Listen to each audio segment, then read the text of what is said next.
Muito bom dia a todos. Vamos compartilhar aqui a nossa telinha.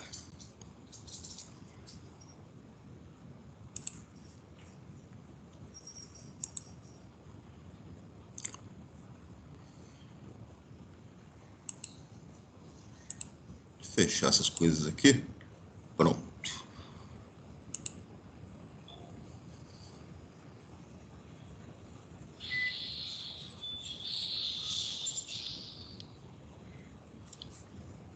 Dando para enxergar aí, pessoal?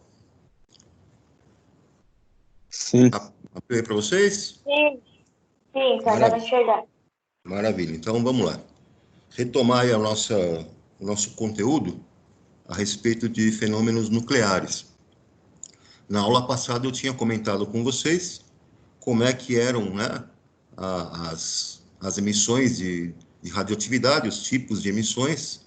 Vimos lá a questão do decaimento, a questão do tempo de meia-vida, e vimos também algumas aplicações, né, da energia nuclear, enfim, da radioatividade, em termos de medicina, em termos de algumas tecnologias que nós temos aí modernas que utilizam essa aplicação.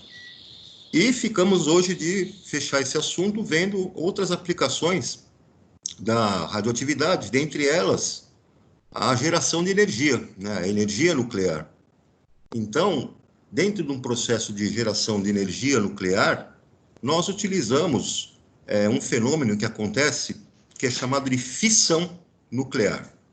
Então, como vocês estão vendo aqui, acompanhando o meu cursorzinho aqui do mouse, a fissão nuclear, né? O que é isso? O núcleo do nosso átomo, que é um núcleo pesado, um núcleo de um átomo que tem uma massa muito grande, tem uma certa instabilidade, quando ele é bombardeado por nêutrons, o que acontece com esse núcleo? Ele quebra, né? Ele parte, ele sofre uma fissão. E quando ele quebra, forma, né, o processo de fissão, esse processo de fissão acaba liberando uma quantidade de energia muito grande. E essa quantidade de energia grande que é liberada lá pela quebra, pela fissão do núcleo, que é aproveitada, então, para que você consiga produzir energia elétrica. É isso que acontece dentro de uma usina nuclear, de uma maneira controlada, claro, né? Então, vocês podem observar aqui, ó, só para ter uma ideia, né? Olha só a quantidade, né, de energia que é liberada quando você faz a fissão de um núcleo de urânio, né? Então, 1 grama de urânio 235, esse isótopo de urânio, quando você faz a fissão dele, a energia que é liberada é uma energia correspondente, equivalente a 30 toneladas de TNT, de explosivo convencional. Tá? Então, é uma energia muito grande. E uma grande quantidade de energia que é obtida com uma quantidade pequena de combustível, no caso, o urânio. Por isso que então, uma ideia interessante para você do ponto de vista energético. Mas como que acontece esse processo aí de fissão, né? Então, vamos observar aqui embaixo o fenômeno da fissão nuclear. Então, você tem aqui um núcleo de urânio, urânio 235. O que acontece, então? Quando ele é bombardeado por um nêutron, esse nêutron colide com esse núcleo e parte, faz uma fissão, uma quebra desse núcleo, gerando 2 novos núcleos de 2 outros elementos químicos. Nesse caso, é gerado aqui um núcleo de bário, 141, e é gerado um núcleo de criptônio, 92. Percebam que, além desses 2 núcleos que foram formados, também são liberados mais 3 nêutrons do primeiro processo. Esses outros 3 nêutrons vão colidir com outros 3 núcleos de urânio e vai acontecer uma nova fissão. Nessa nova fissão, vou formar novamente mais um núcleo de bário, outro de criptônio, e aqui embaixo outro núcleo de bário e outro de criptônio. Reparem que novos 3 nêutrons são gerados nesse segundo processo, nessa segunda etapa. E conforme o processo vai se expandindo, o que nós temos, então, é uma reação em cadeia. Essa reação em cadeia se torna autossustentável e eu vou tendo fissões de núcleos de urânio e liberações de nêutrons que vão colidir com outros núcleos de urânio, liberando mais nêutrons e o processo vai, então, se desenvolvendo em cadeia, uma reação em cadeia. Percebam a equação nuclear desse processo. Aqui o meu mouse não vai conseguir sombrear sem que distorça, mas só para vocês acompanharem, então. Tenho aqui um núcleo de urânio, 235. Ele, então, recebe um nêutron. Representação do nêutron está aqui, ó, o número atômico 0, o número de massa 1.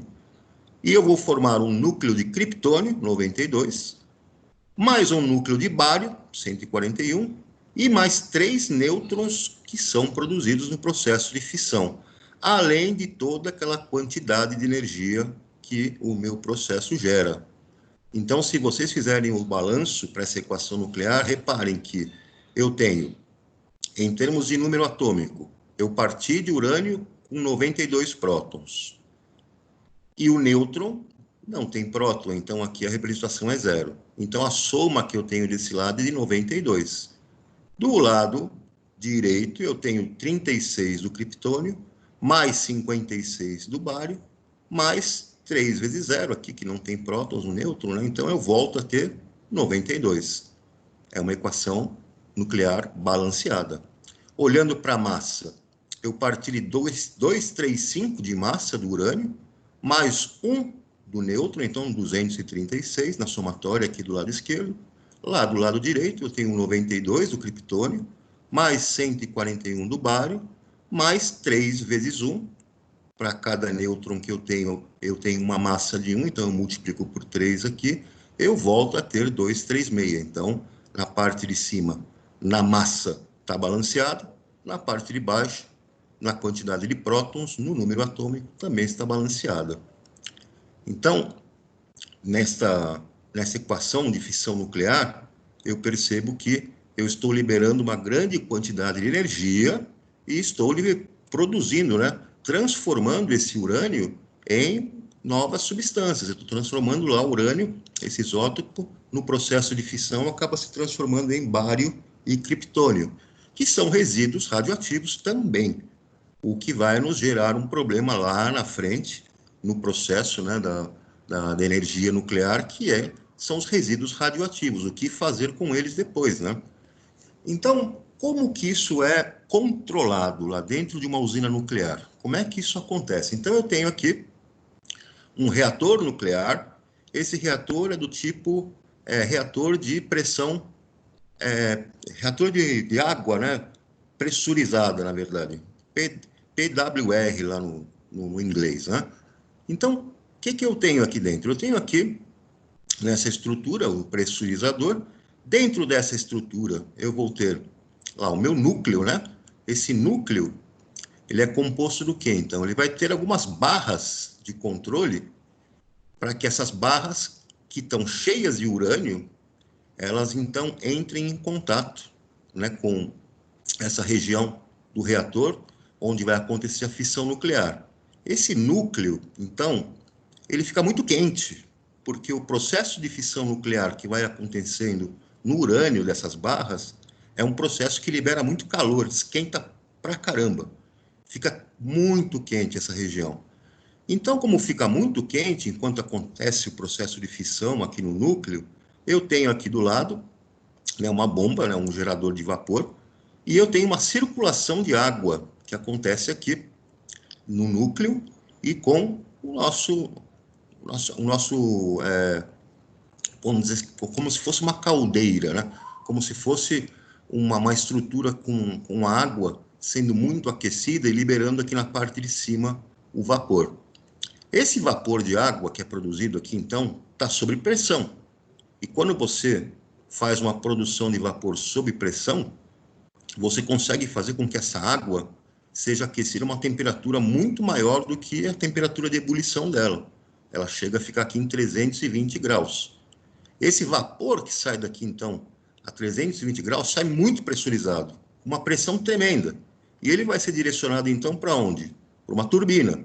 Essa turbina é como se fosse aqui uma hélice, ela vai ser, então, movimentada, vai ser girada, uma velocidade muito grande, e conforme eu faço uma adaptação aqui, eu conecto essa turbina em movimento com um gerador, esse gerador, então, vai produzir a eletricidade que vai ser transferida depois para a rede, né, de distribuição. O que acontece com esse vapor depois que ele girou a turbina? Ele retorna, vem aqui para um condensador, esse condensador faz com que esse vapor passe para o estado líquido, esse condensador é resfriado por uma água que é captada do meio ambiente, pode ser um lago, pode ser um rio, pode ser um mar, por exemplo. Essa água, então, faz o resfriamento, e essa água que condensou aqui vai ser bombeada de volta para dentro aqui do nosso reator, e o processo, então, fica sendo constante, né? Fica um processo contínuo. À medida, então, que o aquecimento aqui no núcleo do reator é controlado por essas barras. Se há um aquecimento exagerado, as barras são removidas. Se a temperatura da água desce, cai, as barras são introduzidas. Então, todo o controle é feito aqui nesse núcleo, né? E o processo, então, vai produzindo energia elétrica que é necessária para o abastecimento da rede. Pessoal, tem um outro fenômeno nuclear que nós chamamos de fusão. Então, no processo de fusão, nós podemos considerar aqui, como estou destacando no texto, que é o contrário do que acontece na fissão. Se na fissão eu tenho a quebra de um núcleo, na fusão eu vou ter a junção, a união de dois núcleos de átomos para formar um novo elemento químico, um novo núcleo. E o processo de fusão, ele gera uma energia muito maior do que no processo de fissão, né? Então, como que acontece esse processo de fusão? Vamos observar aqui, nesse esqueminha, eu tenho aqui dois núcleos, né, de hidrogênio. Esse hidrogênio aqui, hidrogênio 1 e massa 2, é o nosso amigo deutério. O outro hidrogênio, que está desse lado aqui, é o hidrogênio 1, de número atômico, e massa 3. Ele é o trítio. Então, são hidrogênios que contêm nêutrons na sua estrutura. São hidrogênios que estão presentes no que nós chamamos de águas pesadas, águas que são ricas, né, em deutério e em trítio. Quando esses dois núcleos colidem, eles, então, vão formar um novo núcleo. Esse novo núcleo é um núcleo de hélio, número atômico 2, número de massa 4, e vai se liberar, então, um nêutron no processo. Então, todo esse processo de fusão entre esses dois núcleos de hidrogênio para formar um novo núcleo de hélio e liberar um nêutron é um processo que gera uma energia muito grande, uma energia que é muito maior do que a liberada no processo de fissão. Podemos ver aqui, não vai dar para destacar porque vai deformar, mas vejam a equação da reação de fusão nuclear, como que ela acontece. Então, você tem aqui o seu deutério, o hidrogênio 1 com massa 2, você tem o trítio, o hidrogênio 1 com massa 3, e você precisa de uma energia suficiente para que você consiga fazer com que os dois átomos de hidrogênio, quando colidam, consigam, então, realizar a fusão, consigam vencer a barreira de repulsão eletrostática e consiga fazer com que esses núcleos se juntem. Então, é necessário uma energia inicial para que você desencadeie o processo. Com essa energia, então, acontece a fusão e vai se formar um núcleo de hélio. Então, vejam aqui número atômico 2, número de massa 4. Vai se liberar mais um nêutron e você vai liberar, então, uma quantidade de energia muito grande. Onde que acontece esse processo de fusão nuclear? Bom, vai acontecer no Sol, nas estrelas. A energia que as estrelas produzem acontece justamente por causa das fusões nucleares lá no interior, né, dessa estrela. você tem, então, os átomos de hidrogênio colidindo, e nessas colisões é gerada, então, uma energia tremenda que vai sustentar mais colisões de mais átomos de hidrogênio e mais processos de fusão que vão acontecendo. E a sua estrela, então, vai gerar essa energia tremenda, né? Onde você atinge milhões de graus Celsius, né? No interior lá de uma estrela como o Sol, por exemplo. Você tem, então, os processos de fusão nuclear. Uma outra aplicação, né, dessa fusão nuclear acontece na bomba de hidrogênio, que é um armamento de guerra. Essa bomba de hidrogênio, o que ela tem nela? Ela é construída com, no seu interior, você tem uma bomba nuclear, que é uma bomba atômica, como aquela de Hiroshima, que tem o seu funcionamento baseado na fissão nuclear. Então, as bombas atômicas que foram usadas na Segunda Guerra Mundial, como em Hiroshima e Nagasaki, eram bombas atômicas.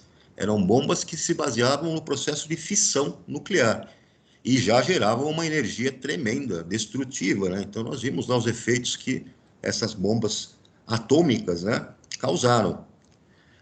Um outro tipo de bomba foi desenvolvido, que é a bomba de hidrogênio. Nessa bomba de hidrogênio acontece o processo de fusão nuclear.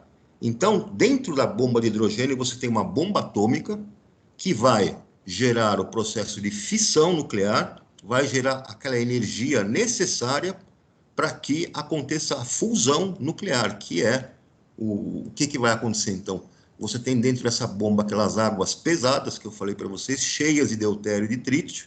A explosão da bomba atômica gera energia suficiente para que as águas pesadas entrem em fusão nuclear, e aí a quantidade de energia que é produzida é milhares, milhões de vezes maior. Então, essa é uma das aplicações da fusão nuclear em termos de armamentos. Existe muita pesquisa sendo feita no mundo inteiro para que se consiga construir um reator de fusão nuclear. E esse reator é chamado de reator de fusão a frio. Por que fusão a frio? Porque para que você consiga o processo de fusão, você precisa de muita energia, muito calor, temperatura enorme para você promover o processo de fusão nuclear. No entanto, se você conseguir fazer isso num equipamento onde você atinge essas temperaturas elevadíssimas, mas preservando os equipamentos, conseguindo controlar o processo, você vai então ter uma fonte de energia que é praticamente inesgotável. Você então tem um reator nuclear que vai usar como combustível a água. Então, é uma busca que está sendo feita pela humanidade para que a gente consiga, né, desenvolver a tecnologia para que você, então, domine o processo de fusão nuclear, reproduza esse processo que acontece no Sol, por exemplo, aqui em ambientes controlados, e consiga, então, gerar uma energia aí com uma fonte de alimentação, de insumo, que é praticamente inesgotável, que seria o caso aí da água, né? Tranquilo, pessoal? Dúvida até aqui? Não. Nenhuma. Deixa eu ver, então, deixa eu ver se... não tem mais ninguém tentando entrar aqui, beleza. Eu vou adiantando aqui, então, na parte de atividades, para que nós façamos as correções lá dos exercícios. Vamos corrigir? Que eu pedi lá para vocês na última aula, né? Então, tá aqui, ó, o cursorzinho tá em atividades. Abriram aí a apostilinha? Sim. Então, tá Pegando aqui, aquela. aqui, ó, moleza o primeiro exercício, né? Associe o nome do cientista da coluna 1 com sua contribuição para a história da radioatividade na coluna 2. Então, tá lá Henri Becquerel, Marie Curie, Ernest Rutherford e a Irene Joliot-Curie. Então, descoberta das partículas alfa e beta, aqui, então, você vai colocar o C. O Rutherford, que foi o descobridor dessas partículas, no experimento que ele fez. A descoberta dos elementos polônio e rádio. Bom, foi a Marie Curie, né, que fez a descoberta desses elementos. Descoberta de alguns elementos artificiais. Aqui foi a Irene, né? E descoberta da radioatividade, o Henri Becquerel. Então, a sequência aqui, C, B, D, A. Posso seguir? Sim. Sim. Aqui ele pergunta, né? Diferencia as partículas alfa e beta, apresentando suas principais características. Bom, a partícula alfa, como vocês sabem, é composta por 2 prótons e 2 nêutrons, tem uma carga positiva, uma carga 2+, né? Ela é uma partícula que viaja numa velocidade não tão grande, ela pode ser, então, detida, interrompida na sua trajetória por uma folha de papel, não tem um poder de penetração tão grande, né? Então, é uma partícula mais pesada. A partícula beta, vocês sabem que é formada por um elétron, é um elétron de alta energia, um elétron que viaja numa velocidade em torno de 90% da velocidade da luz. E essa partícula beta só vai conseguir ser bloqueada na sua trajetória se você usar, por exemplo, uma lâmina de aço, né? Tem um poder de penetração um pouco maior. E ainda tem a nossa radiação gama, como vocês sabem, que é composta por onda eletromagnética, de alto poder de penetração. Carrega com ela alta energia, né? Então só pode ser bloqueada lá por uma barra lá de um bloco de chumbo ou de concreto, né? Posso descer aqui, pessoal? Pode. Sim. A questão 3 aqui é o que é um radioisótopo?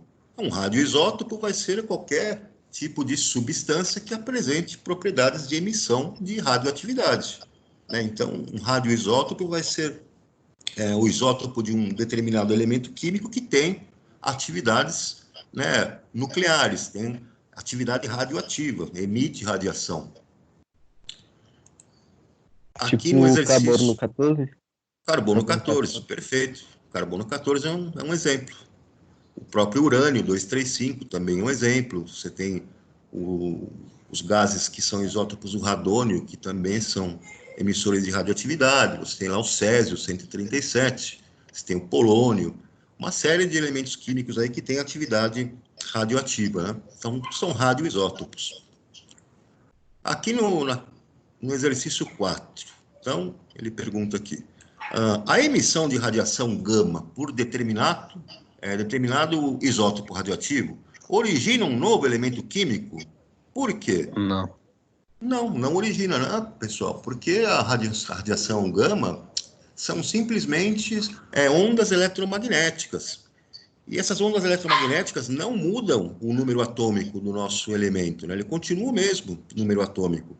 Então, a radiação gama, né, não vai originar um outro elemento químico. Isso só vai acontecer quando tem a radiação, né, do tipo alfa ou beta.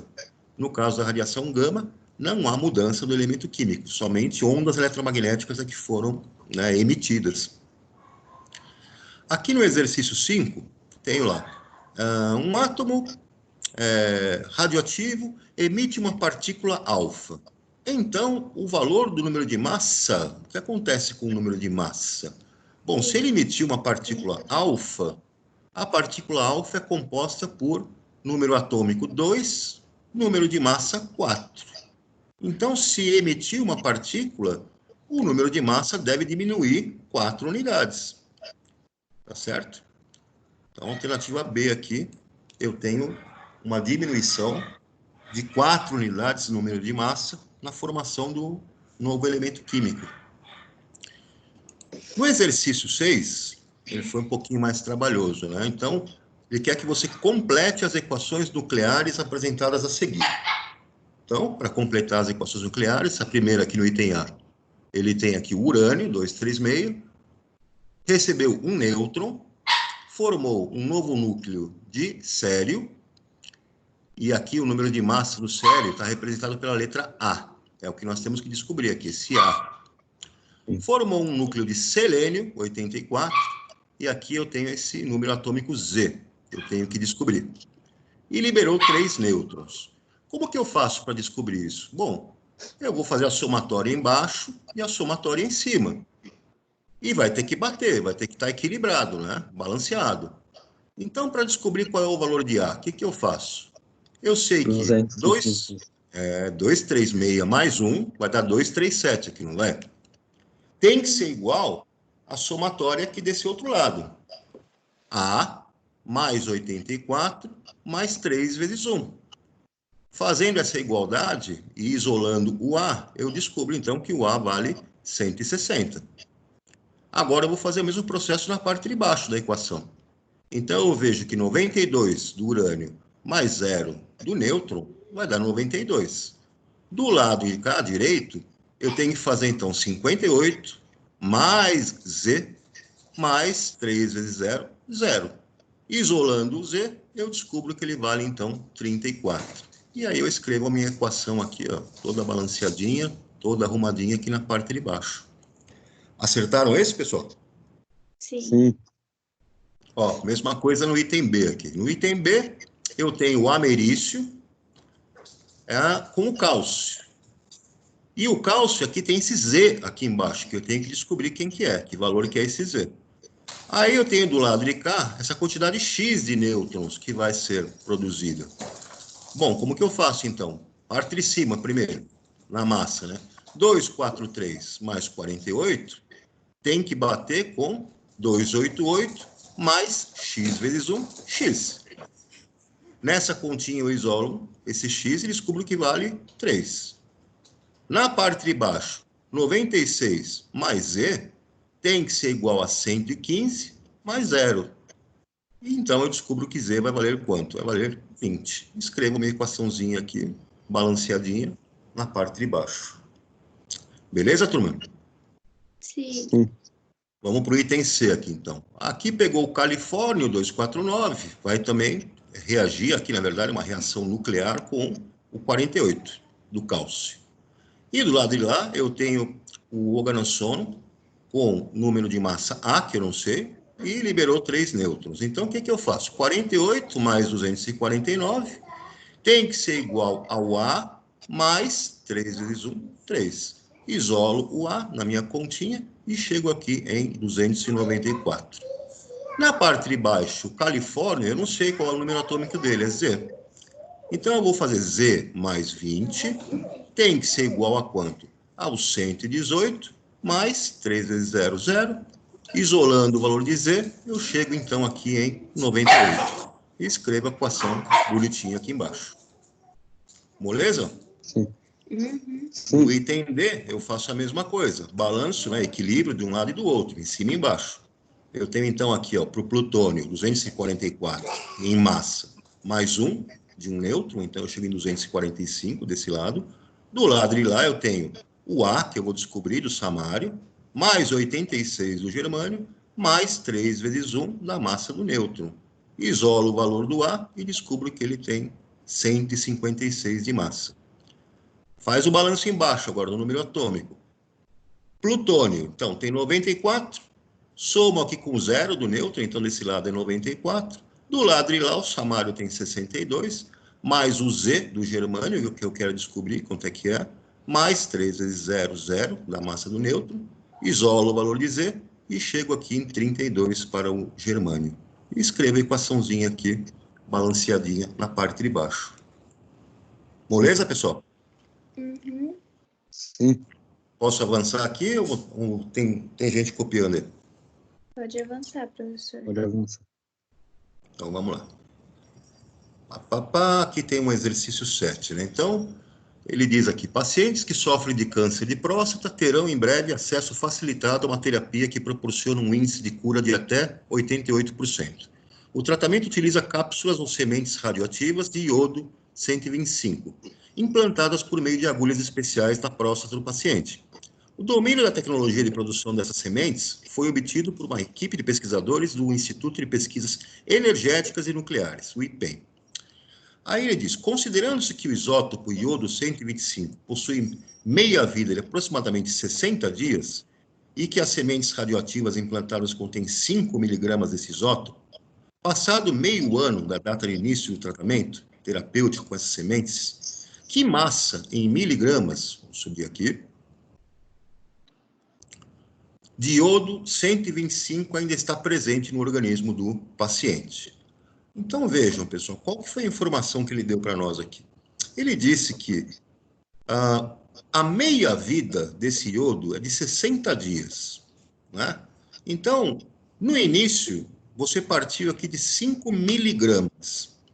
Depois que passar 60 dias, você vai ter a metade disso, vai ter 2,5 miligramas.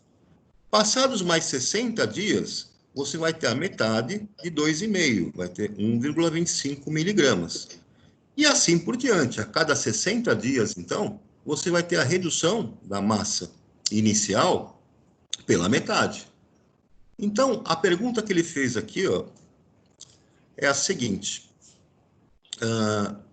Se você tem, então, uma meia-vida de 60 dias e a massa inicial é 5 miligramas, né? Passado meio ano da data de início de tratamento, qual que vai ser a massa que vai restar desse isótopo? Vamos considerar que meio ano corresponde a 6 meses, não é isso? Se meio ano são 6 meses, cada mês tem 30 dias. Então, se eu tenho 6 meses, quantos dias eu tenho no total aí? 180 dias.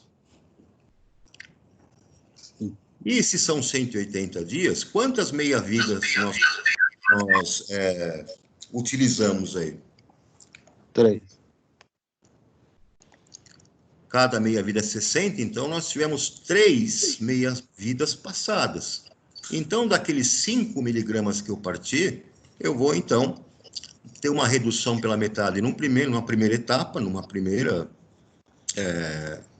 divisão que nós fazemos, aqueles 5 miligramas vão passar a ser 2,5.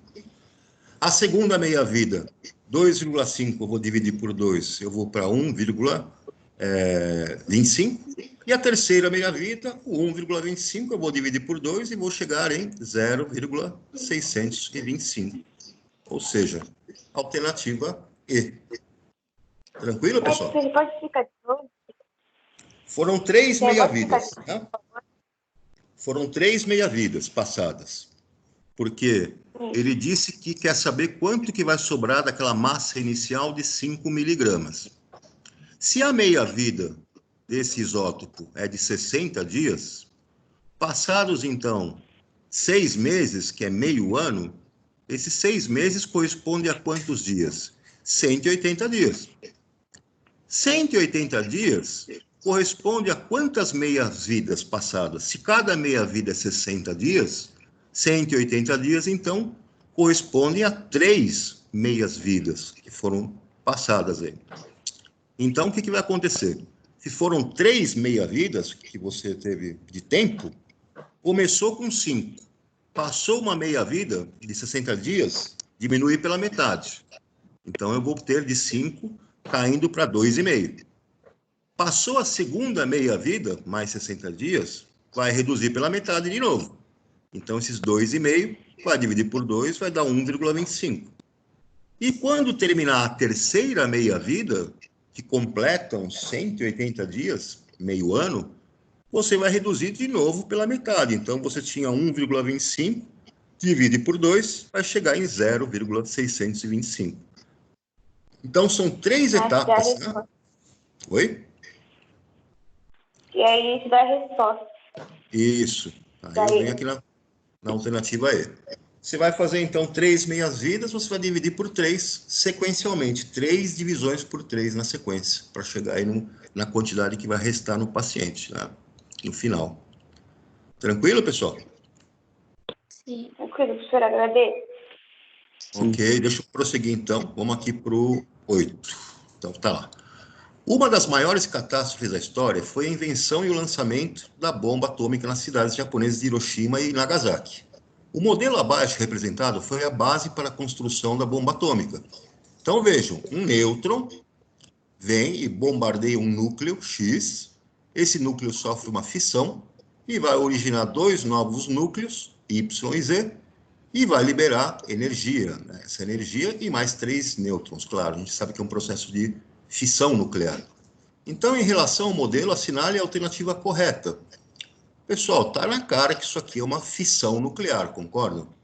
Porque eu estou partindo de um núcleo X, estou quebrando ele, um bombardeio de um nêutron, e estou originando 2 novos núcleos e gerando energia.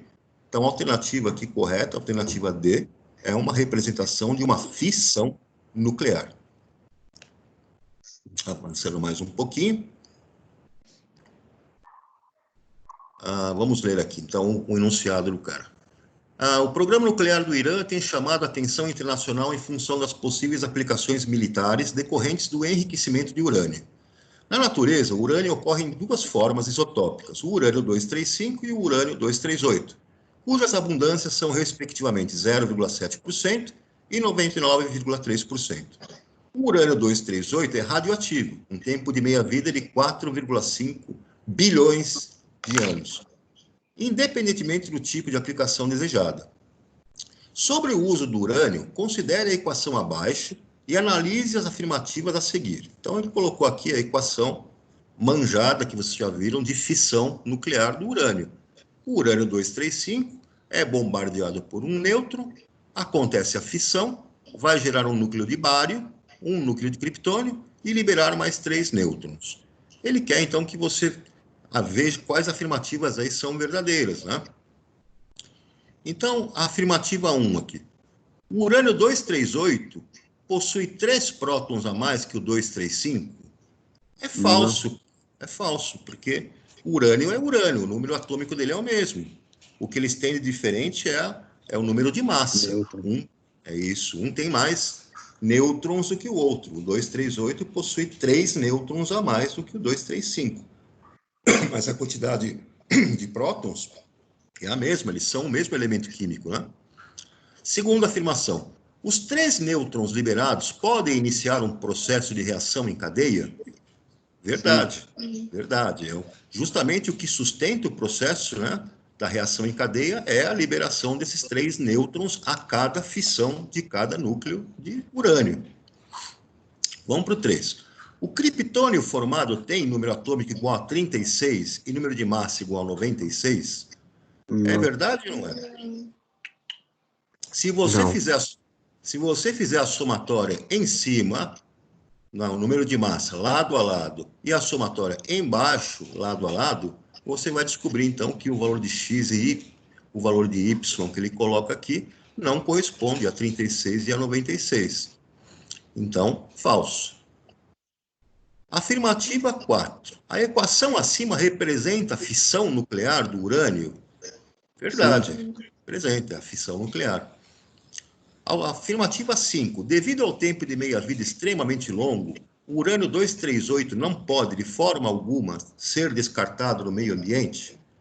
É verdade isso, pessoal. Você não pode pegar os resíduos dos processos de fissão nuclear que acontecem, por exemplo, nas usinas nucleares, jamais vão poder ser descartados diretamente no ambiente. Eles emitem radiação muito intensa. Então, isso tem que ser armazenado com condições, assim, bem controladas, né? Tem que ser condições, assim, de segurança muito grandes. Você não pode chegar e soltar esse material ali de qualquer maneira, né? Ok, turma? Aqui nós temos uma leitura aqui da Química em Foco, depois vocês podem dar uma lidinha nisso aqui, com relação à energia atômica, né?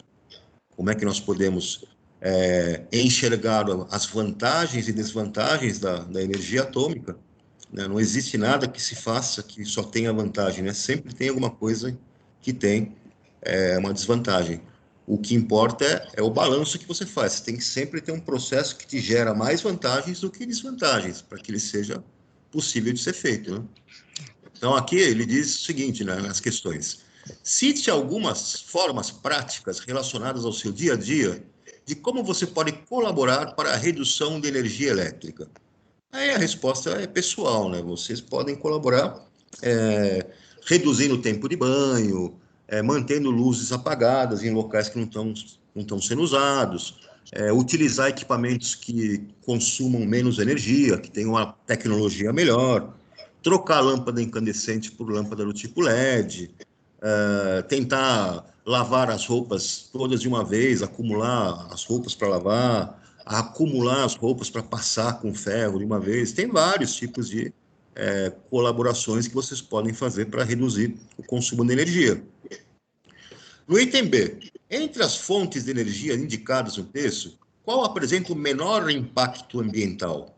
Então, se você leu lá no texto, você viu que o menor impacto ambiental, vamos voltar lá para vocês darem uma olhadinha, vocês percebem que no Brasil, né, a nossa matriz energética, ela é baseada mais na energia hidroelétrica, tá? Então, a energia hidroelétrica é aquela que tem menor impacto ambiental, né? O impacto ambiental dela é muito mais reduzido no caso da construção lá de uma usina termoelétrica que queima óleo, queima carvão para produzir aquele vapor, para gerar aquela turbina lá, para produzir a energia. No caso da energia hidroelétrica, que nós temos aqui em maior quantidade no Brasil, ela é a que gera o menor impacto ambiental, né? É menos poluente e vai utilizar aí a pressão da água das represas, né? Que são barradas, aquelas barragens. Então, essa pressão de água é que vai gerar o movimento daquela turbina para poder produzir energia. No item C, no Brasil... Oi, pode falar. A usina hidrelétrica? Oi, pode falar. Na letra B é a usina hidrelétrica? Hidroelétrica, exatamente. A hidroelétrica é a que apresenta o menor impacto ambiental. No item C, no Brasil, quais são as fontes renováveis que contribuem para o percentual da sua matriz energética? Então, as fontes renováveis que contribuem para o percentual da sua matriz. Uma fonte renovável que nós temos é a hidroelétrica, é a água represada no Brasil. É a principal, né? Fonte renovável que nós temos. Você pode ter uma produção de energia elétrica também à base de alguns combustíveis originários de biomassa, né? Que biomassa seria essa? Você pode fazer produção queimando algum tipo de combustível que seja produzido a partir de material renovável, no caso, álcool, por exemplo, né? Etanol. No caso, biodiesel, que é um tipo de óleo combustível que é produzido a partir de plantas também. Então, tem algumas alternativas aí que são pequenas, né? Não contribuem tanto por ser uma fonte renovável, mas no Brasil nós temos aí a matriz, principalmente, né, em sua maior parte, sendo produzida com energia hidroelétrica. Oi. A água salgada pode ser usada como energia? A água salgada? É, a água do mar.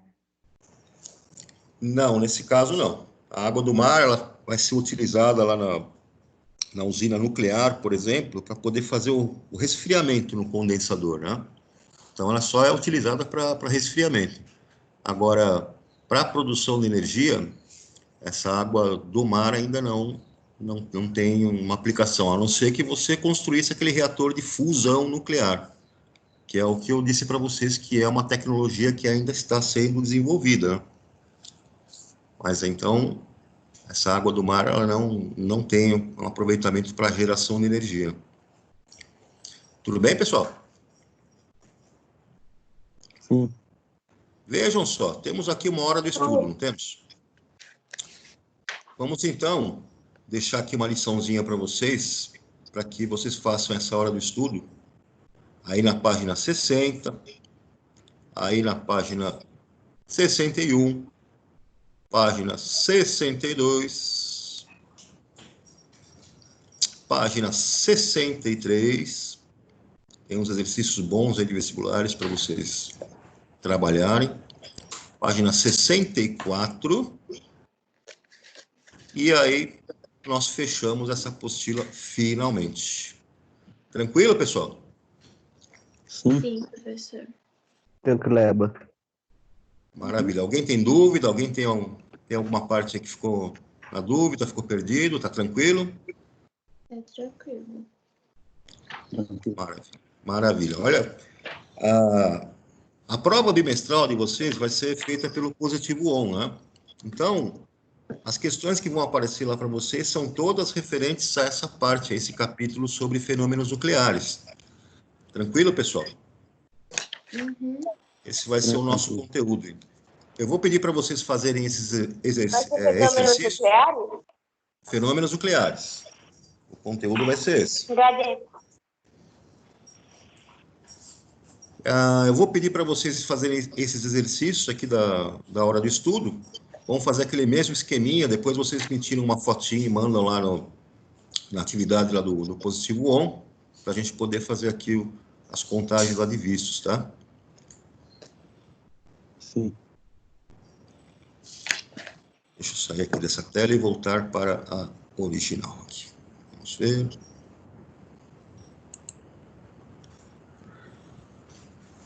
Pessoal, por hoje, então, é só. Nosso próximo encontro aí, nós vamos ver se já começamos com um assunto novo, se corrigimos esses exercícios da apostila, ou se vamos trabalhar ainda com esse assunto. Vamos esperar de algum posicionamento lá da coordenação. Beleza? Tá bom, professor. Dia 24 vai estar aberta lá a Beleza. prova. Oi? Beleza. Lá no dia 24 vai estar aberta lá a provinha para vocês fazerem, então faz com calma, não tem pressa, tá bem tranquilo esse conteúdo, né? E aí a gente vai se falando, qualquer dificuldade, qualquer dúvida, vocês me dão um toque aí. Tá bom? Tá bom, professor. Gente, Que bom. fiquem com Deus, tudo de bom para vocês e bola para frente aí, força na peruca. Tá bom? Tá bom. Eu vou pro Tchau. senhor. Aproveite pessoal. o dia. Valeu, professor. Tchau, Valeu. obrigado. Aproveita o dia.